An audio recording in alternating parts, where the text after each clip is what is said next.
那年我17岁，住在小镇上，隔壁的女孩叫张妮，她总是跟着我，我以为她只是个孩子。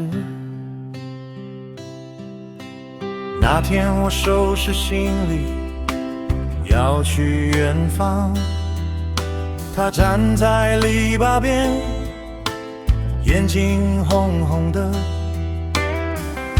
我对她说了这些话：求你，请你别再哭泣，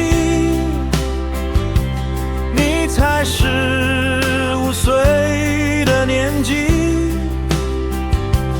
我会去很远的城市，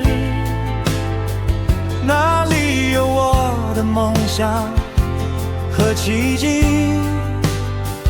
你该和同龄的男孩一起，他们能陪你玩闹和游戏。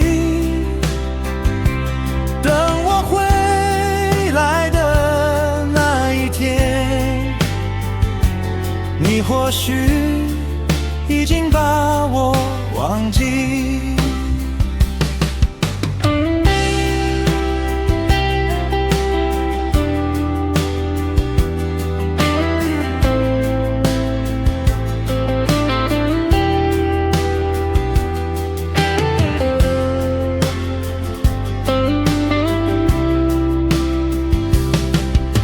他没有说话，只是递给我一封信，说等我走了再打开。火车开动的时候，我看见他追着车窗跑了好远好远，信上写着：亲爱的，你一路平安，我会等你年复一年。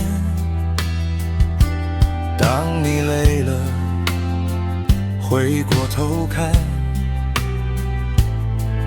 我的爱从未曾改变。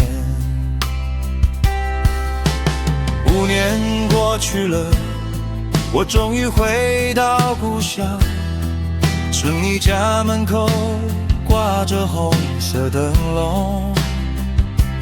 我问路人，今天是谁的婚礼？他们说是琼尼娅。我站在街角，远远地望，她穿着白纱，像梦一样。原来我错过的不是一封信，是那个愿意等我长大的姑娘。请你，请你别再哭泣，现在换我站在原地，你走向没有我的幸福，而我终于学会了珍惜。有时候人生就是这样，以为前面还有更好的风景，却不知道最好的已经在你身后悄悄溜走了。